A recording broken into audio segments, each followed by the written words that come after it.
रहीम अस्सलाम नाज़रीन नाज़रीन आप देख रहे हैं पाकिस्तान प्रॉपर्टी न्यूज़ और मैं हूं असद काजी।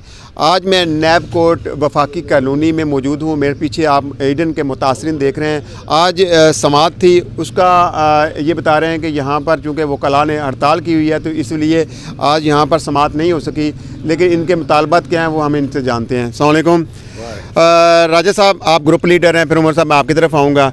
आप क्या समझते हैं कि आपका जो देखा जाए तो ईडन के जो इंतज़ामिया है वो आपसे इस वक्त तक भारी है, आप इतना एहतजाज कर सके हैं, 13 साल आपको हो चुके हैं, अभी तक कहीं आपकी कोई सुनवाई नहीं हुई, क्या समझते हैं कोई इंसाफ मिलता है वो नज़र आ रहा है आपको? जी हम हक पे हैं और इंशाल्लाह इंसाफ तो ज़रूर मिलेगा।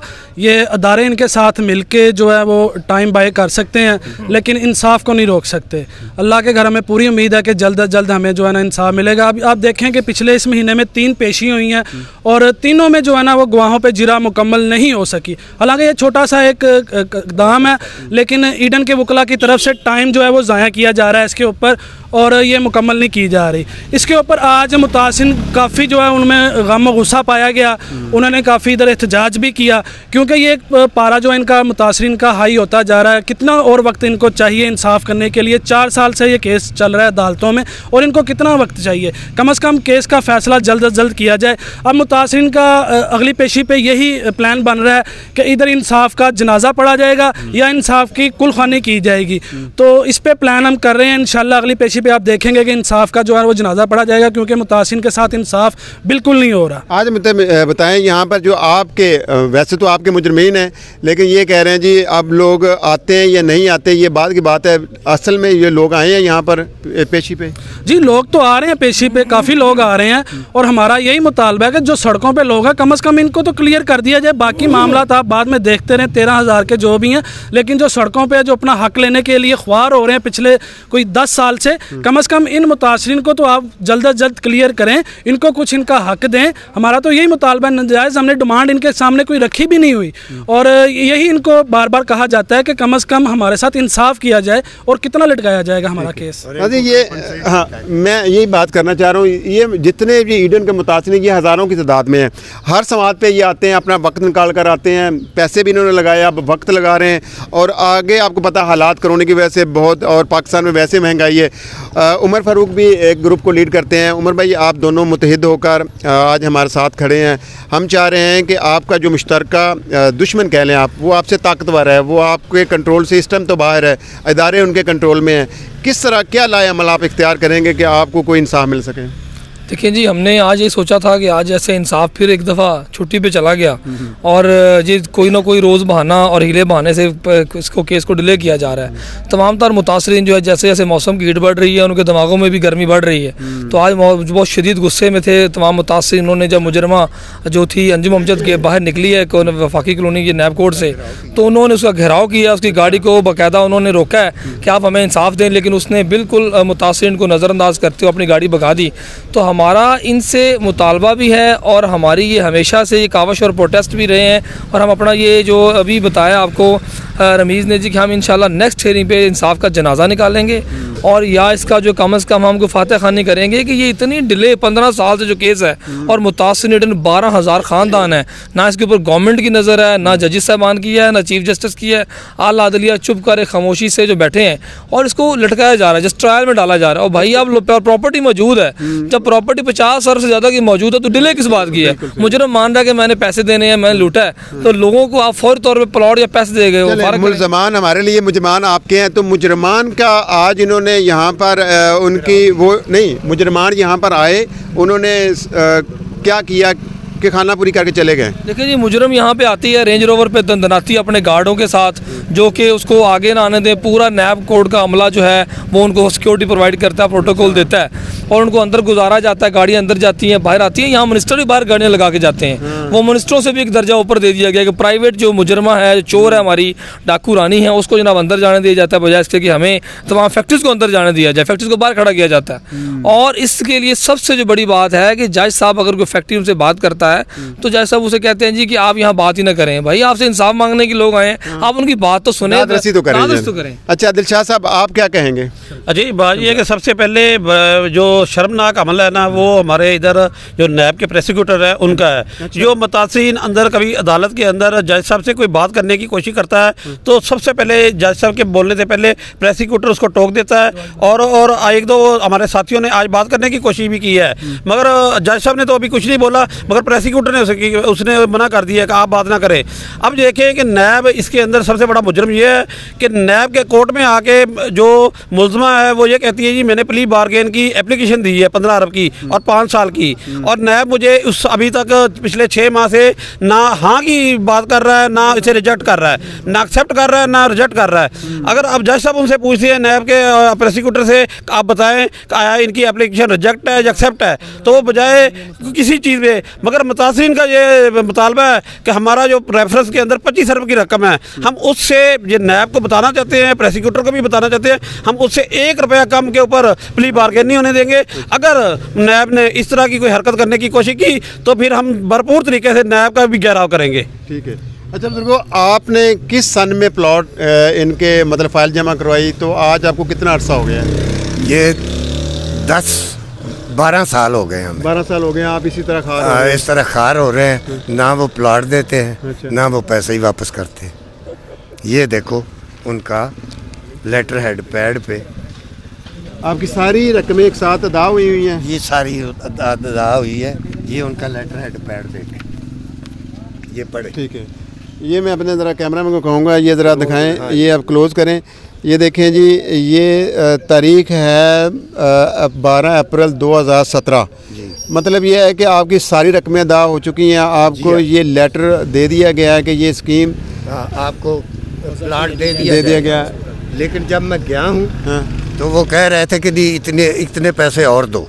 मैंने कहा भी 1 लाख मेरा पोजेशन पे है, वो मैं देने के लिए तैयार हूँ, तो वो ले लो। जिस टाइम आपने रकमें दी उस टाइम जो वैल्यू थी उसी हिसाब से लोगों को इन्होंने प्लाट दिए। हाँ अच्छा, कुछ और मुतासरीन है उनसे भी बात करते हैं। आपको कितना अरसा हो गया एहतजाज करते हुए? जी सर, मैं 2011 से मतलब इनका इफेक्टी हूँ। जिस तरह दूसरे मेरे भाई इफेक्टीज हैं उसी तरह मैं हूँ, और इसी तरह मैंने भी प्रॉपर अपनी अमाउंट पे की, इवन के सारी टोटल अब जो हमने पोजेशन पे जो पैसे देने हैं वही अदा करने हैं, लेकिन हमारा जो हमारे साथ इंसाफ नहीं किया जा रहा। मेरी मोतबाना आपके प्लेटफॉर्म से अवाने बाला में अवाने अरबाब इख्तियार को अपील है कि हमारा ये जो मौक़िफ़ है वो हमारा सुना जाए, और इनकी प्रॉपर्टी जो कि मौजूद है वो जो कि इनकी प्रॉपर्टी नहीं है, वो हमारे एसेट है। हमारे पैसों से वो प्रॉपर्टी ख़रीदी गई थी, वो हमारे एसेट है।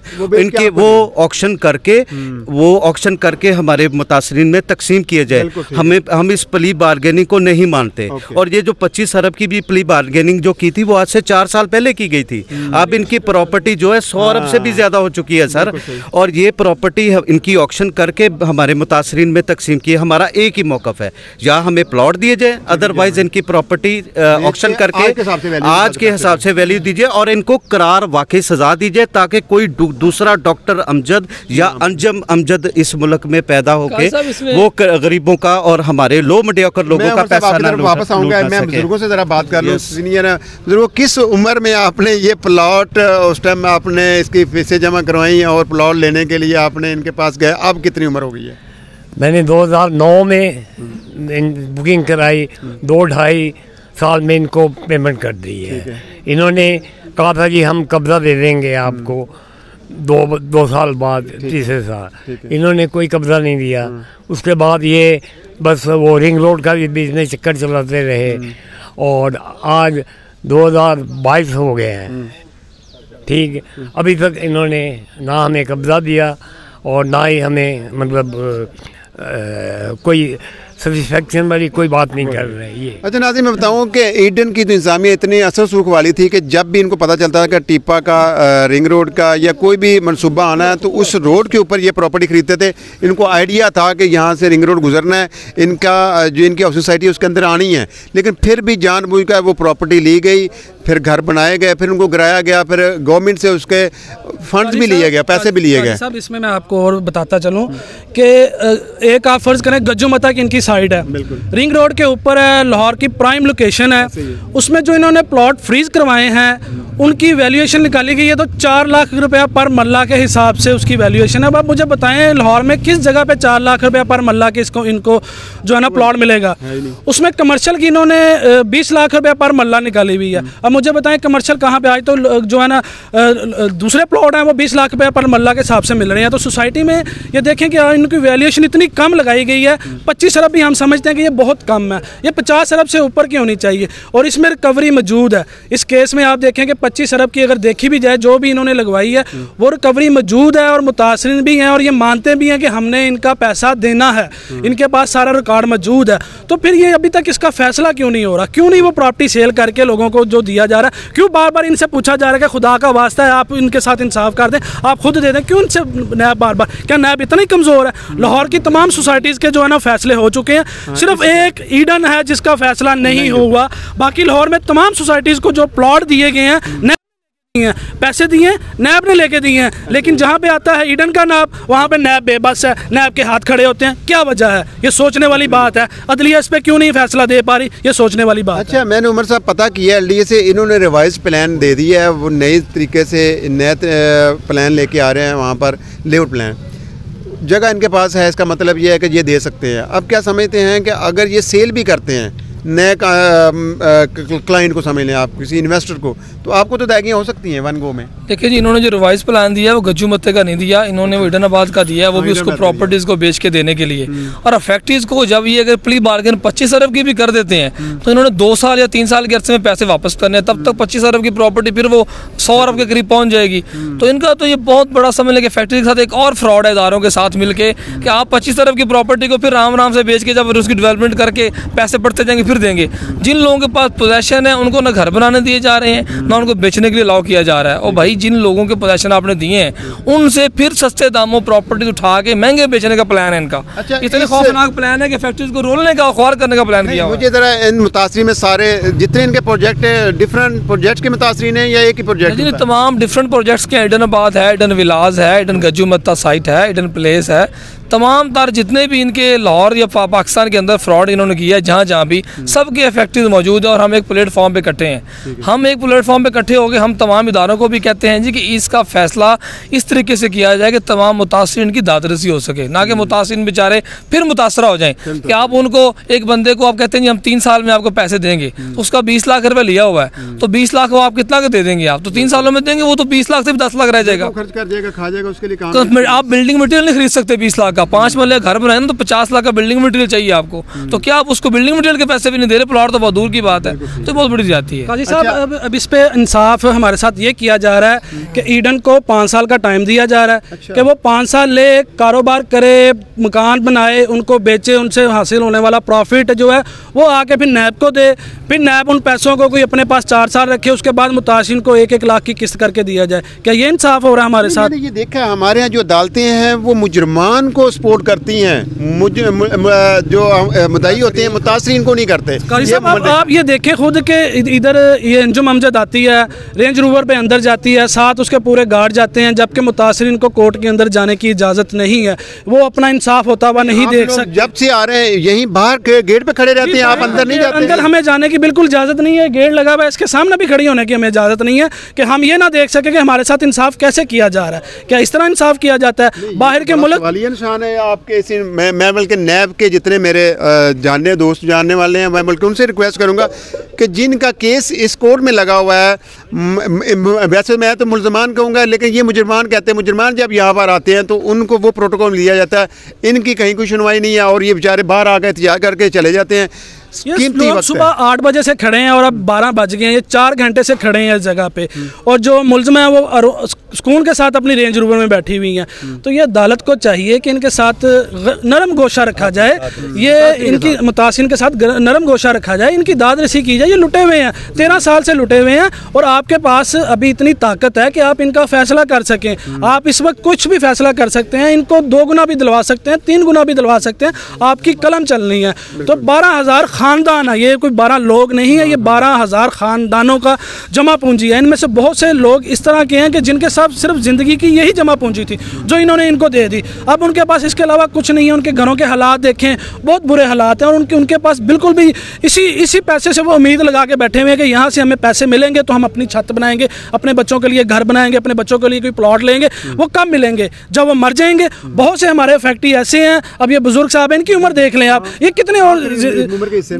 बहुत से लोग हमारे इस तरह जो है ना वो चले गए इस दुनिया से यही उम्मीद लेके कि मैंने यहाँ पे प्लॉट बुक करवाया था, मुझे मिलेगा, मैं अपने बच्चे की छत बनाऊंगा, ये उम्मीद लेके वो इस दुनिया से चले गए। जबकि डॉक्टर अमजद इस टाइम उसकी वाइफ 32 कनाल के घर में जो आलीशान महल है उसमें रह रही है, और वो महल जो है इन्होंने फ्रीज किया हुआ है, नैब ने फ्रीज किया हुआ है, लेकिन फिर भी उसको वहाँ पे रहने की इजाजत है। इजाजत नहीं होनी चाहिए, उसको भी सड़कों पे मुझे बताएं। साथ साथ ना हम ये भी है कि दारों के साथ अंजुम अमजद को भी ये कहना चाहते हैं कि आपका जो हस्बैंड था डॉक्टर अमजद, वो खाली हाथ गया है, अरबों रुपए की प्रॉपर्टी छोड़ गया, वो अपने इस घर को एंजॉय नहीं कर सका जो अरबों रुपए का उसने आज से कुछ 3-4 साल पहले बनाया था। तो अब ये बंदी ने भी खाली हाथ जाना, जिंदगी का पता नहीं है। तो ये अगर मौत बोली तो मौत इनको याद आनी चाहिए। इनको पता नहीं कि मरना इन्होंने है, इनके ज़मीर जो बेज़मीर जो मुर्दा हो चुके हैं इनका भी जनाजा उठना है, और उस जनाजे में ये कोशिश करें कि लोग बजाय खड़े होकर बैनर लेने की बजाय दुआ के लिए हाथ खड़े करें। ये बुजुर्ग कुछ कहना चाह रहे हैं, क्या कहना चाह रहे थे आप? वो ये है कि 12 साल से मैं अपने बच्चों को किराए के मकान में लेके रोड रहा हूँ। अभी भी आप किराए के मकान? अभी किराए के मकान पे। वो क्या करें? किराए के मकान में इस टाइम रह रहे हैं? तकरीबन 50 से 60% लोग किराए के मकानों पे रहते हैं। कुछ लोग अगर किसी तरीके से जो लोग किराए पे नहीं रह रहे, वो भी लोग कर्जों की मद में, जैसे मैं हूँ, मैंने अपना घर तो इस तरह से बनाया, मैं आपको अपनी ये कंडीशन बताता हूँ कि आज तक मैं कर्जों की मद में डूबा हुआ हूँ। बैंक से कर्जे लिए, बहन भाइयों से कर्जे लिए, मैंने अपनी छत तो किसी तरीके से बना ली, लेकिन मेरी सारी उम्र इस मतलब कोशिश में गुजर रही है कि मैं सिर्फ अपने आप को सुरखरू कर लूँ। और हमारी सर मुदबाना अपील है अदारों से, वज़ीर आज़म पाकिस्तान से, चीफ जस्टिस से, हमारे सिपा सलार जो हमारे चीफ आर्मी स्टाफ है, उनसे भी अपील है कि खुदारा इधर आके हमारा देखें, हमारी हालात देखें, और देखें कि मुजरम को, मुलज़म को कैसे प्रोटोकॉल दिया जाता है और जबकि हम मुतासरीन के साथ क्या सलूक हो रहा है। और खुदारा आप लोग हमारे लिए कोई शफकत का हाथ रखें और इसको ज़रा सीरियस लें और हमारा फैसला जल्द अज जल्द करें। और हमारा एक ही मौक़िफ़ है कि हमारी जो एसेट्स हैं वो हमारे एसेट्स हैं, उसको ऑक्शन करके हम मुतासरीन में फौरी करें, और ये कोई प्लीज बारगेनिंग में हम मतलब अभी क्या गुंजाइश निकाल रहे हैं कि किसी तरीके आपको फ़ायदा ना पहुँचे, मुल्ज़मान को फ़ायदा पहुँचे? गाजी साहब ये देखें कि पाकिस्तान की हिस्ट्री का ये सबसे बड़ा फ्रॉड है, इससे बड़ा पाकिस्तान की हिस्ट्री में कोई फ्रॉड नहीं है, और इस फ्रॉड के अंदर आज तक कोई गिरफ्तारी नहीं हो सकी। यहाँ पे किसी का 50,000 का चेक बाउंस हो जाए, अगले दिन उसको उठाने आ जाते हैं, और आप ये देखें कि इस केस में आज तक किसी को गिरफ्तार नहीं किया गया। क्या ये अदारों की कारकर्दगी पे सवालिया निशान नहीं है? हो जाए तो फिर यही होता है जी। क्या कहेंगे? पिछली पेशी पे जब पूछा गया नैब को कि क्या आपको इनकी गिरफ्तारी चाहिए, तो नैब का कहना था, नैब के इन्वेस्टिगेशन ऑफिसर का कहना था कि अभी तो हमारे पास इसका वारंट ही नहीं है, अभी हम इसकी तफ्तीश कर रहे हैं। तो उन्होंने कहा जी कब से तफ्तीश कर रहे हैं? जी 2018 से हम तफ्तीश कर रहे हैं, अभी तक हमारी 4 साल हो गए, इतने बड़े केस पे हमारी तफ्तीश चल रही है। तो आप अदारों पे ये देखें कि 4-4 साल वो तफ्तीश पे लगा रहे हैं, तो गिरफ्तार कब करेंगे? ये हमारा गिरफ्तार किया जाए। जी अस्सलाम वालेकुम सर, ये ऐसे 4 साल पहले नैब में केस चला गया था। 4 साल के बाद जो पहले दिन प्रोग्रेस थी, आज के दिन सेम वही है। नैब प्रोसिक्यूटर आप लोग चले थे, आज भी आप वहीं पे ही खड़े हैं और एक स्टेप भी आगे नहीं गया। बिल्कुल स्टेप आगे नहीं गया, बल्कि ये हुआ कि हमें मजीद जलालत बर्दाश्त करना पड़ी है, जज के थ्रू भी और प्रोसिक्यूटर के थ्रू भी। हालांकि प्रोसिक्यूटर हमें तहफ़्फ़ुज़ देने के लिए नैब ने खड़ा किया हुआ है, वो हम ही को जलील कर देता है जज के सामने। अच्छा, ये क्या हो सकता है? अगर उनका प्रोसिक्यूटर आता है नैब का, तो आप अपना वकील क्यों नहीं कर सकते जो आपके लिए कुछ अच्छा केस लड़ सके? नहीं सर, जज ने इजाज़त नहीं दी हुई, वो कह रहे कि जी अभी आपको इजाज़त नहीं है, आप अपना वकील नहीं कर सकते।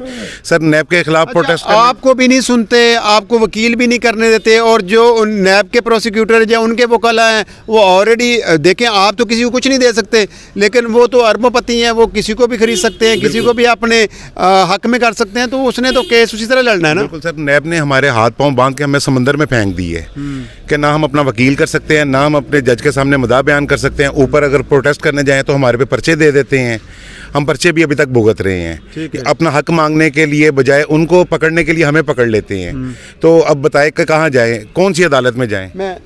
मैं चेयरमैन नैब से ये रिक्वेस्ट भी करूंगा अपने इस वीडियो के थ्रू कि देखें, ये मुतासरीन 13-14 साल हो गए, कुछ थोड़ा अरसा नहीं है। चेयरमैन नैब की कारकर्दगी पर सवालिया निशान है। डीजी नैब जो लाहौर के हैं वो भी इसके ऊपर अपने तौर पर भी कार्रवाई कर सकते हैं, इसको खुद से टेकअप करके इसके सारे मामला देख सकते हैं। काजी साहब देखें, नैब ने जो इस केस पे अभी तक कार्रवाई की है वो ये है कि मुतासिरीन इनके पास जाते हैं जब भी इंसाफ लेने के लिए, तो ये इनका हक है। मुतासिरीन का 4 साल से इनके पास केस लगा हुआ है। ईडन के पास हम जाते हैं तो वो कहते हैं जी आपका केस नैब में, आप नैब के पास जाएँ। अगर हम ईडन पर कोई कार्रवाई करते हैं, कुछ उधर इकट्ठे होकर जाते हैं, तो नैब उनके आ जाता है जी ये हमारे अंडर काम कर रहे हैं, आपने इनको कुछ नहीं कहना। तो फिर हम जाएं तो जाएं कहाँ, किसके पास जाएं? नैब के पास जाते हैं, वो हम पे उल्टी FIR काट देते हैं। ईडन के ऊपर काटने की बजाय मुतासिन को नामजद करके उन पे FIR काट दी जाती है, उनको गिरफ्तार किया जाता है। तो ये जुल्म है, ये कब तक ये चलता रहेगा? अच्छा साहब, आखिर में आप क्या कहना चाहेंगे? आखिर में मैं ये कहना चाहूँगा जी कि जो हमारे जितने भी मुतासरीन ईडन हैं, इनको इंसाफ जो है वो विदिन 15 डेज़ दिया जाए। अच्छा। क्योंकि ये जो तारीख है जो है ना डिले है, ये डिनाइड है। Justice delayed mean justice denied. अब जो है ना ये हालात ये हैं कि तमाम लोग बेचारे वो इतने तंग आ चुके हैं कि आधे तो वैसे आधे से ज़्यादा मर चुके हैं, ये चाहते हैं कि बाकी लोग भी मर जाएँ और जान छूटे हमारी। हमारा इनसे ये मुतालबा है कि ये तमाम मुतासरीन को उनका हक जो है इस तरीके से दें, कम से कम वो प्लॉट ले सके, इतने पैसे दे के प्लॉट ले सके, और अपनी जो ये तारीखें हैं उनको बंद करके यकमुश्त अदायगी की जाए। अगली तारीख कब है? 24 फरवरी 2022 की तारीख है, लेकिन यकमुश्त अदायगियाँ की जाए। आप किस्तों में न डाला जाए, जितना टाइम लेना था ले लिया, प्रॉपर्टी मौजूद है, पैसा मौजूद है। अब लोगों को यकमुश्त पैसे दें कि भाई जाए अपना जाके अपना प्लॉट लें, घर खरीदें, जो भी लें। और भाई आप कम से कम उनको बिल्डिंग मटेरियल के पैसे तो दे दो, आप उनको इतने पैसे तो दे दो कि बेचारा को फौरन कुछ दे सके। इतने से मतलब एक तो दादरसी हो सकती है। लेकिन जी 12,000 लोगों में से एक बंदे को उन्होंने टका तक नहीं दिया अभी तक। भाई शुरू तो करें, कैसे काम शुरू कर, अल्लाह का नाम लेकर। ये तो एक तरफ जो नैब को दिया वापस मांग रहे हैं, वो तो हाईकोर्ट ने रिजेक्ट की इनकी सदा के भाई वो तो रहने दे, अगले पैसे जमा कराएं। अब वो भी वापस मांग रहे हैं देने की बजाय। अच्छा रमीज, जुराइम तो 24 घंटे होते रहते हैं, अदालतें लगती हैं, लेकिन तरीके पे तरीके डलती हैं। आज तो आप देख रहे हैं कि वकला ने एहतजाज किया, उन्होंने हड़ताल की हुई है, तो मतलब यह है कि जुर्म होते रहें, इंसाफ नहीं होना। सर इंसाफ नहीं होना, कब तक ये इंसाफ नहीं करेंगे? अब ये मुतासिन कानून को हाथ में लेंगे फिर इंसाफ किया जाएगा? क्या इसी चीज़ का वेट किया जा रहा है कि ये मुतासिन कब तक इंतज़ार करें? अब इनका जो है इंतज़ार नहीं हो सकता है इनसे। बहुत इन्होंने वेट कर लिया, पिछले 7 साल से ये एहतजाज कर रहे हैं, कब के ये शुरू हुए हुए हैं। हर जगह हर बंदे के पास ये गए, गवर्नमेंट के पास, नैब के पास, अदलिया के पास, किसी जगह पे इन्होंने नहीं छोड़ा, हर जगह पे गए, लेकिन किसी ने इनकी सुनवाई नहीं की। कब तक इनके साथ नाइंसाफ़ी चलती रहेगी? जी नाज़रीन, आपने तमाम मुतासरीन की बातें सुनी हैं। ये पिछले 13-14 साल से रुल रहे हैं। मैं कह रहा हूँ यहाँ पे ये नैब है, पहले नैब कोर्ट वहाँ अंदरून शहर में थी, अब यहाँ पर वफाकी कॉलोनी में आ गई है। थोड़ा सा ये होता है कि इनको वहाँ से जाने में देर लगती थी, अब ये जल्दी यहाँ पहुँच जाते हैं। अब ये सुबह से आकर यहाँ पर अपना एहतजाज रिकॉर्ड कर रहे हैं। आप देख सकते हैं ये लोग इससे दुगनी तादाद में थे, कुछ लोग इंतज़ार करके चले गए हैं। लेकिन ये है कि मुलजिमा यहाँ पर आती हैं, प्रोटोकॉल दिया जाता है, और जो असल में फैक्ट्रीज हैं मुतासरीन, इनको अंदर जाने की भी इजाज़त नहीं है। तो ये मैं समझता हूँ कि LDA ने जितना काम कर लिया वो अपनी जगह ठीक है, लेकिन नैब की कारकर्दगी पर इस वक्त सवालिया निशान है। DG नैब और ख़ास तौर पर चेयरमैन नैब वो चीज़ का नोटिस लें और ख़ुद से ये मसला हल करें, क्योंकि ये नैब का टेस्ट केस है और ये सबसे बड़ा करप्शन का केस है। अगर इस केस को हल कर लेते तो फिर हम मानेंगे कि बड़े बड़े डाकुओं पर ये हाथ डाल सकते हैं, अदरवाइज़ आम आदमी का, इन लोगों का नैब के ऊपर एतमाद नहीं रहा। वीडियो देखने का शुक्रिया। इंशाल्लाह फिर मुलाकात होगी। अल्लाह हाफ़िज़ नासर।